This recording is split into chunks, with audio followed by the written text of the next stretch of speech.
ডিমের তো অনেক রকম রেসিপি খেয়েছেন, তবে এইভাবে পোলট্রির ডিম আর ওলকপি দিয়ে যদি না খেয়ে থাকেন তাহলে একবার হলেও এই রেসিপিটা করে খেয়ে দেখুন।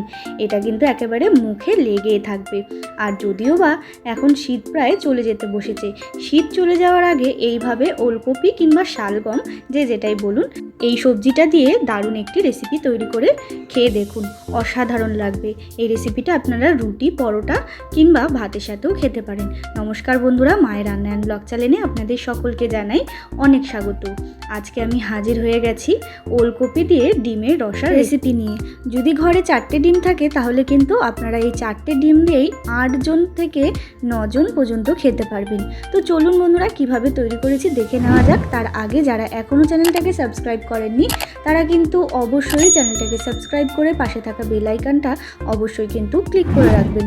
তো প্রথমে আমি এখানে 4টে পোলট্রির ডিম নিয়েছি।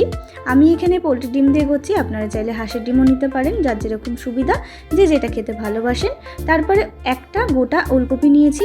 ওলকপিটাকে কিন্তু আমি এরমভাবে ছুলে নিয়েছি, খোসাটা ছাড়িয়ে নিয়ে এরমভাবে গ্রেট করে নিতে হবে। এই সবজিটাকে কিন্তু অনেকে শালগমও বলে থাকে, যে যেটাই বলুন না কেন এটা কিন্তু বেশ ভালো লাগে খেতে। আর এই রেসিপিটা কিন্তু একেবারে ইউনিক একটি রেসিপি বলতে পারেন। তো দেখুন, আমি কিন্তু গ্রেট করে নিয়েছি সমস্ত ওলকপিটা। এরপরে যে ওলকপির দিয়ে অনেকটা পরিমাণ জল বেরাচ্ছে সেটা কিন্তু একেবারে চিপড়ে নিতে হবে। ঠিক এইরকমভাবে কিন্তু চিপড়ে নিতে হবে, জলটা কিন্তু একেবারে লাগবে না, ওটা ফেলে দেবেন। আর এটা যেটা বেরাচ্ছে যে শুকনো অবস্থায় ওলকপিটা, সেটা কিন্তু আমাদের লাগবে। তো দেখুন কতটা পরিমাণ জল বেরিয়েছে। আর এরপরে দিয়ে দিচ্ছি ধনেপাতা কুচি। আমি আগে থেকে ধনেপাতা আর কাঁচা লঙ্কা কুচিয়ে রেখেছিলাম, সেটা দিয়ে দিচ্ছি এর মধ্যে। একটা পাত্রের মধ্যে অবশ্যই নিয়ে নেবেন। তারপরে আমি এখানে 4টে ডিম কিন্তু এই ওলকপিটার মধ্যে ফাটিয়ে দিচ্ছি। আমি এখানে 4টে ডিম দিয়ে করছি, আপনারা চাইলে কিন্তু আরও বেশি ডিম দিয়ে আপনারা করতে পারেন। সেই হিসাবে কিন্তু ওলকপিটাও একটুখানি বেশি করে নেবেন। তো দেখুন, আমি কিন্তু একে একে সমস্ত ডিমগুলো এর মধ্যে ফাটিয়ে নিচ্ছি। আমি আগেই বললাম আমি এখানে পোলট্রির ডিম দিয়ে করেছি, আপনারা চাইলে কিন্তু হাঁসের ডিম দিয়েও করে নিতে পারেন। এরপরে পরিমাণ মতো লবণ দিয়ে দিলাম, পরিমাণ মতো দিয়ে দিলাম হলুদ গুঁড়ো আর গোলমরিচ গুঁড়ো। এরপর ভালো করে কিন্তু ফেটিয়ে নিতে হবে, একটা কাঁটা চামচের সাহায্যে ফেটিয়ে নেবেন, তাহলে দেখবেন বেশ ভালো মতো এটা ফেটানো যাচ্ছে। তো দেখুন ফেটানো হয়ে গেছে, ঠিক এরকম টেক্সচারটাই হয়েছে।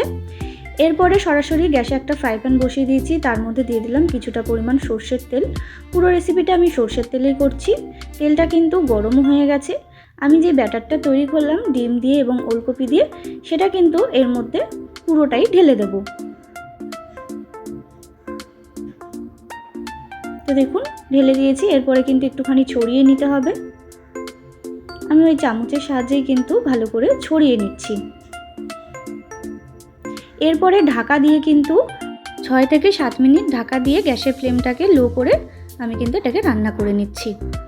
তো দেখুন গ্যাসের ফ্লেমটা কিন্তু আমি লো টু মিডিয়াম করে রেখেছিলাম, দেখে বুঝতে পাচ্ছেন এক পিঠ কিন্তু বেশ ভালো মতো হয়ে গেছে। আর এক পিঠটা এরকম লাল লাল করে ভাজতে হবে। আমি আবারও ফিরিয়ে দিলাম। এরপরে কিন্তু আমি আর এক পিঠ ভালো করে ভেজে নিয়েছি। ভালো করে ভেজে নিয়ে আমি একটা প্লেটের মধ্যে তুলে কিন্তু ঠান্ডা করে নিতে হবে। ওটা যতক্ষণে ঠান্ডা হচ্ছে এখানে কিন্তু আমি গ্রেভিটা তৈরি করে নেব। তার জন্য দিয়ে দিলাম আবারও ফ্রাই প্যানের মধ্যে সর্ষের তেল। তেলটা গরমও হয়ে গেছে। ফোড়নের জন্য দিয়ে দিলাম গোটা জিরে, একটা দারচিনি, একটা লবঙ্গ এবং একটা শুকনো লঙ্কা। ফোড়নটাকে কিন্তু ভেজে নিয়েছি হালকা করে। ফোড়নটার যখন মিষ্টি গন্ধ বেরিয়ে যাবে তখন এখানে দিয়ে দিতে হবে পেঁয়াজ কুচি। এখানে আমি 2টো মিডিয়াম সাইজের পেঁয়াজ কুচি ব্যবহার করেছি। পেঁয়াজটাকে কিন্তু হালকা লাল করে ভেজে নিতে হবে, ঠিক এই রকম। খুব বেশি ভাজার কিন্তু একেবারে দরকার নেই, হালকা লাল করে ভেজে নিলেই যথেষ্ট। এরপরে দিয়ে দিচ্ছি টমেটো কুচি। এখানে কিন্তু একটা বড় সাইজের আমি টমেটো ব্যবহার করেছি। টমেটোটার উপরে কিন্তু দিয়ে দিলাম পরিমাণ মতো লবণ, তাতে কিন্তু টমেটো অনেকটা তাড়াতাড়ি কিন্তু নরম হয়ে যায়।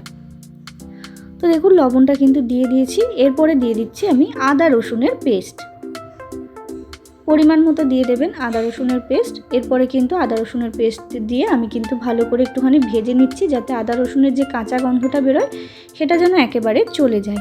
তো দেখুন একটুখানি ভালো করে কিন্তু ভেজে নিয়েছি। এরপরে দিয়ে দিচ্ছি আমি গুঁড়ো মশলা। এখানে দিয়ে দিচ্ছি হলুদ গুঁড়ো, লঙ্কার গুঁড়ো, সামান্য জল দিয়ে কিন্তু ভালো করে কষিয়ে নেব। আমি জলটা দিলাম এই কারণেই যাতে মশলাটা পুড়ে না যায় তেলের মধ্যে। তো তো দেখুন আমি কিন্তু জলটা দিয়ে কিন্তু ভালো করে কষিয়ে নিয়েছি, মশলাগুলো কিন্তু একটুও পুড়ে যায়নি। আর দেখে বুঝতেই পাচ্ছেন অনেকটা পরিমাণেই কিন্তু তেল বেরিয়ে গেছে, দেখে বুঝতেই পাচ্ছেন। ভালো করে কিন্তু কষিয়ে নিতে হবে। ঠিক এরকমভাবে কষিয়ে নিয়ে কিন্তু সামান্য পরিমাণ জল দিয়ে দেব। আর এই রেসিপিটা একটুখানি গা মাখা টাইপের হবে, মানে একটুখানি গা মাখা টাইপের কষা কষা মতো হয়, গ্রেভি হালকা। তো দেখুন এরপরে কিন্তু ঝোলটা দিয়ে আমি ফুটিয়ে নিচ্ছি। ততক্ষণে কিন্তু এখানে অমলেটটা যে করলাম ওলকপি দিয়ে আর ডিম দিয়ে, সেটা কিন্তু ঠান্ডা হয়ে গেছে। এরপরে কিন্তু আমি পিস পিস করে কেটে নিচ্ছি। অবশ্যই এটা ঠান্ডা হয়ে যাওয়ার পরে কাটবেন, তাহলে কিন্তু বেশ ভালো মতো কাটা যাবে। আমি আমার পরিমাণ মতো করে নিচ্ছি আমি সাইজটা। আপনারা চাইলে এর থেকে ছোটো ছোটোও করতে পারেন, আমি ঠিক একটু বড় সাইজের করেছি। আপনারা চাইলে কিন্তু এর থেকে ছোটো ছোটোও করতে পারেন। দেখে বুঝতেই পাচ্ছেন কতটা সুন্দর হয়েছে, একেবারে পিস পিস মতো কেটে যাচ্ছে। এটা কিন্তু খুব ভালো লাগে খেতে, আপনারা কিন্তু এটা শুধুও খেতে পারেন, এতটাই টেস্টি হয়। তারপরে এদিকে কিন্তু ঝোলটাও ফুটে গেছে, দেখে বুঝতেই পাচ্ছেন আপনারা। এরপরে দিয়ে দিচ্ছি আমি পরিমাণ মতো চিনি, যাতে নুন আর ঝালটা ব্যালেন্সে থাকে। সামান্য পরিমাণেই চিনিটা দিতে হবে, তাতে নুন আর ঝালটা ব্যালেন্সে থাকবে। আর দিয়ে দিলাম গরম মশলার গুঁড়ো। ব্যাস, আর কিন্তু কিচ্ছু দেওয়ার নেই। এরপরে ঝোলটার মধ্যে আমি সমস্ত অমলেটগুলো দিয়ে দিচ্ছি। একে একে সমস্ত অমলেটগুলো দিয়ে দিতে হবে। অমলেটগুলো দিয়ে কিন্তু আবারও আমি 5 মিনিট মতো ফুটিয়ে নেব, তাতে অমলেটের ভিতরে ভালো মতো এই গ্রেভিগুলো ঢুকে যাবে। তাহলে কিন্তু একেবারে তৈরি হয়ে যাবে ওলকপি এবং ডিম দিয়ে দারুণ একটি রেসিপি। এইভাবে রেসিপিটা করে দেখুন, ভাতের সাথে তো ভালো লাগবে, আবার আপনারা রুটি পরোটার সাথেও কিন্তু খেতে পারেন। এইভাবে একবার করে দেখুন, বারবার খেতে মন চাইবে। আর এইভাবে 4টে ডিম দিয়ে কিন্তু আপনারা 7 থেকে 8 জন মিলে খেতে পারবেন, এইভাবে যদি রান্না করে থাকেন। অনেক সময় বাচ্চারা কিন্তু সবজি খেতে পছন্দ করেন না, তারা কিন্তু এইভাবে যদি করে দেন তাহলে কিন্তু সবজিটাও খাওয়া হয় আর ডিমটাও কিন্তু খাওয়া হয়। আপনারা অবশ্যই এইভাবে করে দেখুন, দারুণ লাগবে। আর শীত এখনও কিন্তু অল্প কিছুদিন রয়েছে, সেই শীত থাকতে থাকতে কিন্তু এই রেসিপিটা একবার হলেও আপনারা তৈরি করে দেখুন, দারুণ লাগবে।